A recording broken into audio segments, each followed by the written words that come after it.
Pumalag si Defense Secretary Gibo Teodoro sa playing with fire remark ng Beijing sa ginagawang balikatan sa bansa. Di raw pasisiil ang tropang Pinoy anuman ang gawing kritisismo ng China.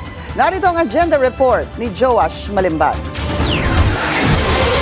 Sino bang pinakamalaking magpagawa ng paputok dito sa buong mundo kung hindi sila? Hindi ba sa kanila inimbento yung fireworks tapos sasabihin playing with fire tayo? Ano sila, hilo? Ito ang naging sagot ni Defense Secretary Gilbert Teodoro sa pagbabanta ng Beijing noong nakaraang araw sa Estados Unidos, Japan at Pilipinas. Kaugnayan ng isinasagawang balikatan o ang Annual Joint Military Exercise ng tatlong bansa kasama ang libu-libong military troops nito. Ayon sa China, magbabackfire lang umano ang anilay pagkakampi-kampi ng mga bansang ito sa ngalan ng seguridad. Nang matanong ang kalihim, kaugnay ng planong pagre-reset ng Philippine government sa mga pakikipag-ugnayan nito sa China, hindi raw mapapahina nito ang pagbabantay ng pamahalaan sa national security. Any country which approaches us in good faith will not be worried about our defense resilience because then the motives are clear. If any country is worried about our defense engagements and resilience, it's because they have a bad intention and a bad motive to begin with.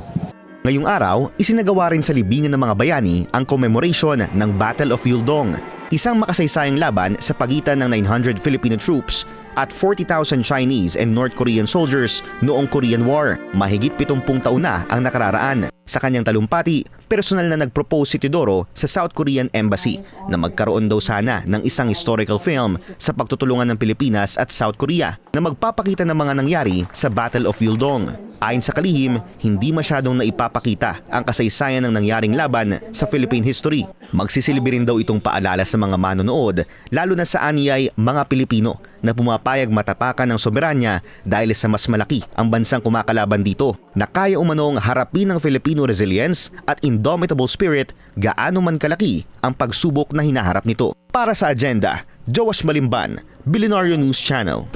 Mag-follow sa aming mga social media accounts at mag-subscribe sa aming YouTube channel para sa pinakahuli at eksklusibong mga balita.